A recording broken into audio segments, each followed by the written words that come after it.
मसीह यीशु में आप सबकी सलामती हो। मैं मुबशर सलामत गुलाम मसीह आज एक बिल्कुल ही नए मौजू के साथ आपके साथ मुखातिब।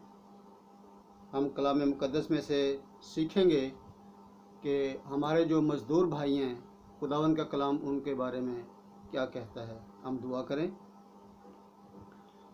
मेहरबान ज़िंदा आसमानी खुदावंद, हम दिल की गहराइयों से तेरी शुक्रगुजारी करते हैं और तेरे नाम को इज़्ज़त और जलाल देते हैं। हम अपने मज़दूर भाइयों को भी खुदावंद तेरे हाथों में सौंपते हैं और मिन्नत करते हैं खुदावंद के उनकी मज़दूरी का हक़ उनको पूरा मिले। तेरे पाक रूह के लिए तेरा शुक्र करते हैं जो हमारी मदद और रहनुमाई के लिए है। ये तेरे ही नाम से मांगते हैं, आमीन। माज़रत के साथ, गले में थोड़ी ख़राबी है। मत्ती की अंजील उसका 20वां बाब और उसकी पहली आयत से 16 आयत इसको पढ़ लीजिएगा, क्योंकि थोड़ा लंबा हवाला है इसलिए मैं पढ़ नहीं रहा, लेकिन इसमें थोड़ा आपको टच दे देता हूँ कि एक मालिक है, वो पूरे दिन में मुख्तलिफ़ औकात में मज़दूरों को लेकर आता है, लेकिन उनकी मज़दूरी वो तय करता है और उनको दे देता है।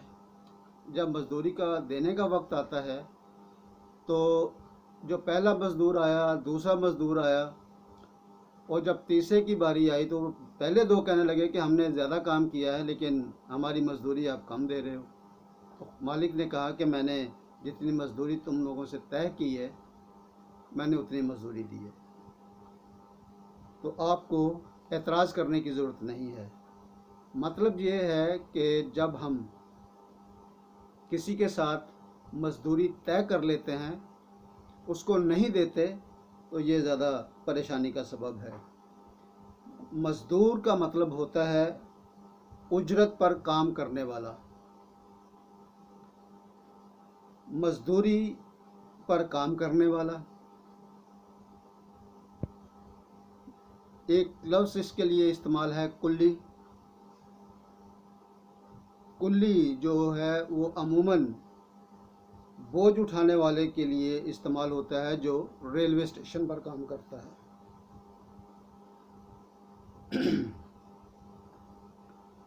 मज़दूरी,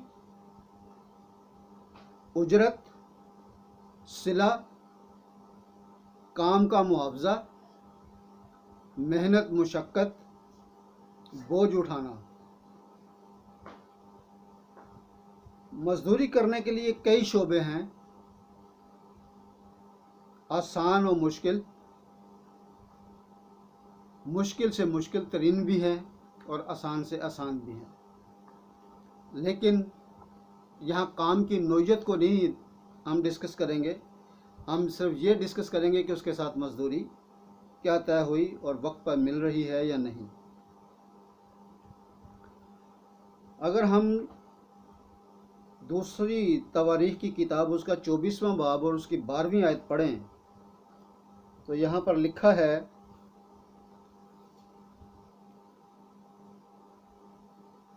फिर बादशाह और यहोयादा ने उसे उनको दे दिया जो खुदावंद के घर की इबादत के काम पर मुकर्रर थे, और उन्होंने संग तराशों और बढ़ाइयों को खुदावंद के घर को बहाल करने के लिए और लोहारों और टट्ठेरों को भी खुदावंद के घर की मुरम्मत के लिए मजदूरी पर रखा।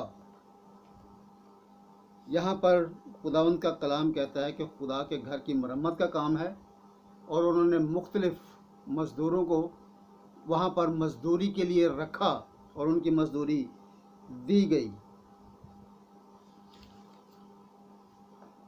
खुदावंद के कलाम को जैसे जैसे हम स्टडी करते हैं, मज़दूरों के लिए बहुत हक में खुदावंद का कलाम मज़दूरों के लिए बोलता है। जो मज़दूरी करता है वो मज़दूरी का हकदार है। ये लूका की अंजील उसके 10वें बाब की 7वीं आयत में अगर पढ़ेंगे तो वहाँ पर आपको मिल जाएगा कि मज़दूर अपनी मज़दूरी का हकदार है, मतलब कि उसको मज़दूरी मिलनी चाहिए।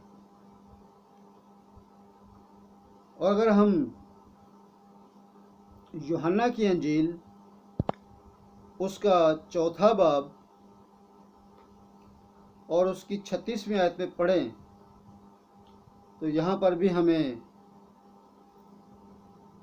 एक तलकीन मिलेगी। और काटने वाला मजदूरी पाता और हमेशा की ज़िंदगी के लिए फल जमा करता है, ताकि बोने वाला और काटने वाला दोनों मिलकर खुशी करें। यहाँ बोने वाले से मुराद मालिक है कि वो बीज देता है, फसल जब बोई जाती है तो वो बढ़ती है, फिर काटी जाती है, और मज़दूर इस बात के लिए इंतज़ार करता है कि कब मेरी ये फसल बढ़ेगी और मैं काम करूँगा और मुझे मजदूरी मिलेगी।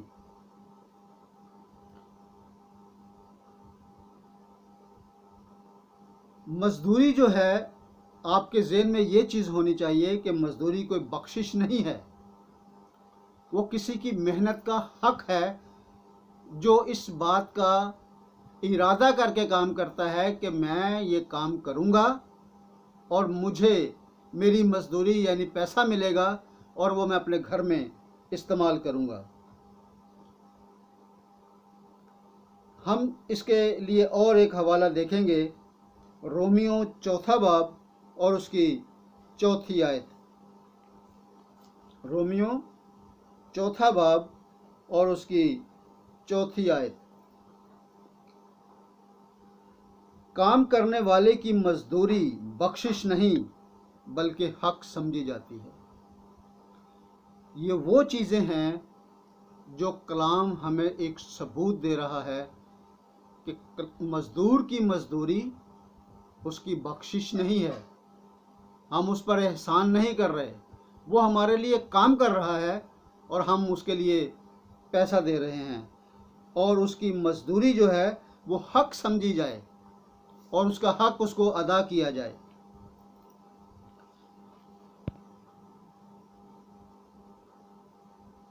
जब हम मजदूर को मजदूरी नहीं देते तब खुदावंद का कलाम हमें क्या नसीहत करता है। याकूब उसका 5वां बाब और उसकी 4 आयत।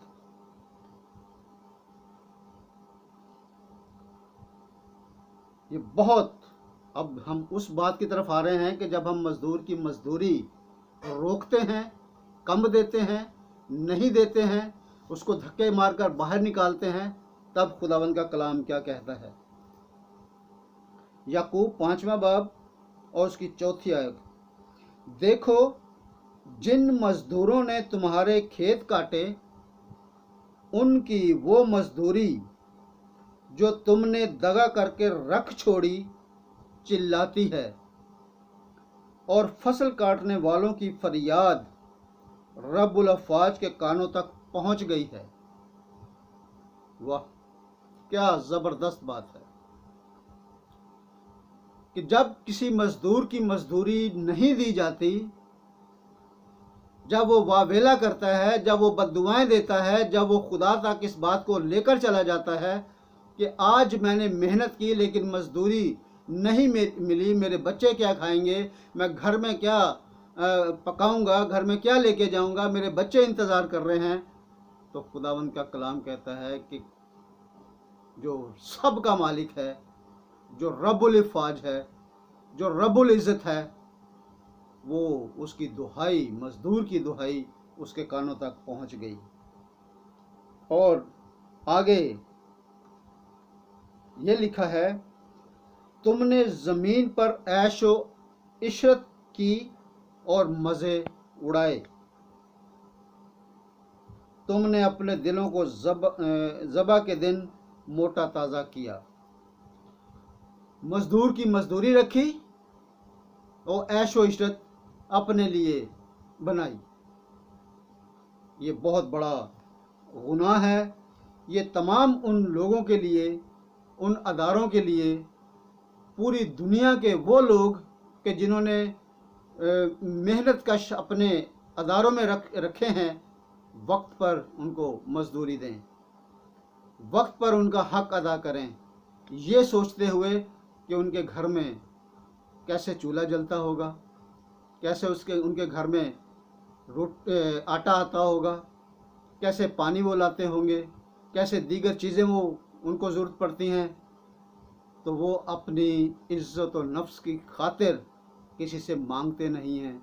वो भूख बर्दाश्त करते हैं और आप लोगों के लिए दुआएं करते हैं कि आप लोगों के अदारे चलते रहें, आप कामयाब होते रहें, उनकी ज़िंदगी चलती रहे, उनकी ज़िंदगी में खुशियाँ भरती रहें और आप लोगों के लिए वो दिली दुआएं देते रहें।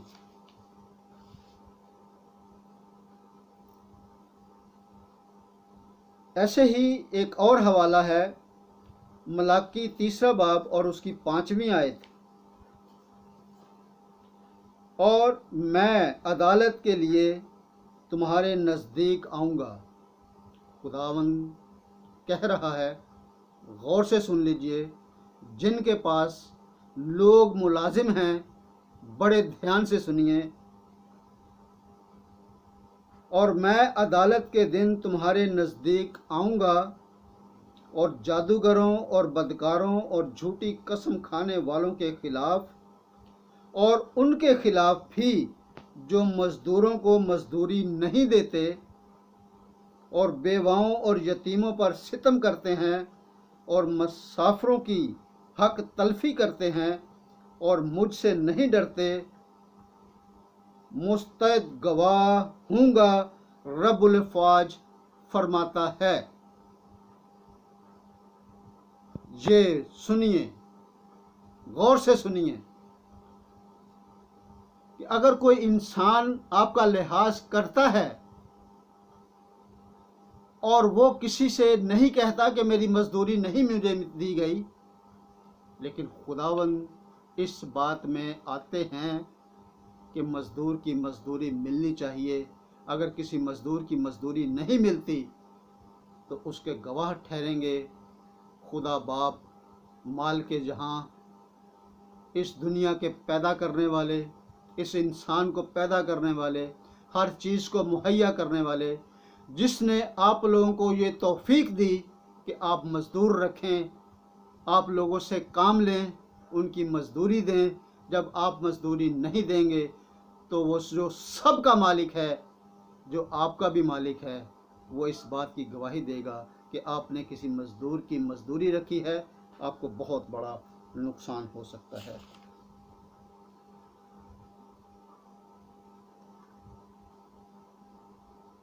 यूं तो बहुत लंबा चौड़ा ये पैगाम है और ये बिशारत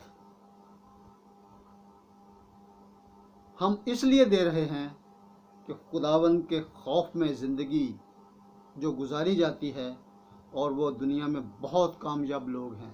ये तारीख़ बताती है, तारीख़ का मुतालिया करें कि जिन मालिकों ने मज़दूरों का साथ दिया, जिन्होंने मज़दूर को मज़दूर समझा, उनका हक वक्त पर अदा किया और उनके लिए जब दुआएं निकली तो वो दुनिया में उनके कारोबार फैले।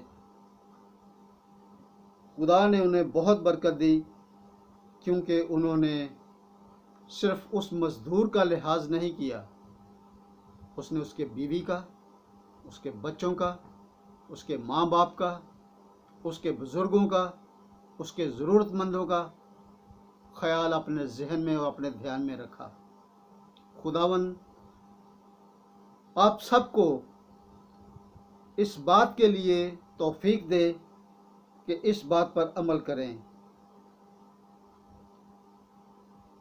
हम इस मजदूरी के मुतालिक चंद नुकात पर मज़ीद गौर करते हैं। क्या है? मियाँ बीवी किस तरह एक दूसरे की मजदूरी अदा कर सकते हैं, एक दूसरे पर भरोसा करके, एक दूसरे का ख्याल करके एक दूसरे की मजदूरी अदा कर सकते हैं। वालिदैन को औलाद कैसे मजदूरी दे सकती है? माँ बाप की इज्जत करके, माँ बाप के तमाम ज़रूरियात का ख्याल करके और उनको इस ज़िंदगी में उनका मान बढ़ाकर हम ये मजदूरी दे सकते हैं। हम पड़ोसी आपस में एक दूसरे को कैसे मजदूरी दे सकते हैं? अपने पड़ोसी से मोहब्बत के वसीला से हम एक दूसरे को मजदूरी दे सकते हैं। एक दूसरे का ख्याल रखने से हम एक दूसरे की मजदूरी दे सकते हैं, उसका हक अदा कर सकते हैं। जैसे खुदावंद के कलाम में लिखा है कि अपने पड़ोसी को अपने बराबर जान। तो ये एक हम अमल करके ये भी ऐसा कर सकते हैं। हम अपने आप को कैसी मजदूरी या सिला दे रहे हैं, हमें सीखने की बहुत ज़रूरत है, क्योंकि खुदावंद का कलाम हमें रूहानी तौर पर कहता है कि गुनाह की मजदूरी मौत है। जब हम गुनाह करते चले जाते हैं और तौबा नहीं करते, जब हम किसी की मेहनत को हज़फ करते चले जाते हैं और नहीं देते, तो गुनाह की मजदूरी मौत है। क्योंकि किसी का हक छुपाना, किसी का हक रखना मौत के बराबर है। इस दुनिया का सबसे बड़ा और महंगा मजदूर कौन है? आप सुने, खुदावंद यीशु मसीह। उसने हमारे लिए, हमारे गुनाहों के लिए अपने खून का अतिया दिया, अपने खून की कीमत दी, अपने खून की हमें उसने कीमत देकर हमारे गुनाहों को धो दिया। तो हम आज इस बात का अहद करें कि हमारे पास जो मज़दूर हैं, हम उनको पूरी मजदूरी वक्त पर दें और हम उनकी दुआएं लें, ताकि खुदावंद हमारे काम को और ज़्यादा बढ़ाए। खुदावंद आप सबको बड़ी बरकत दे। आमीन।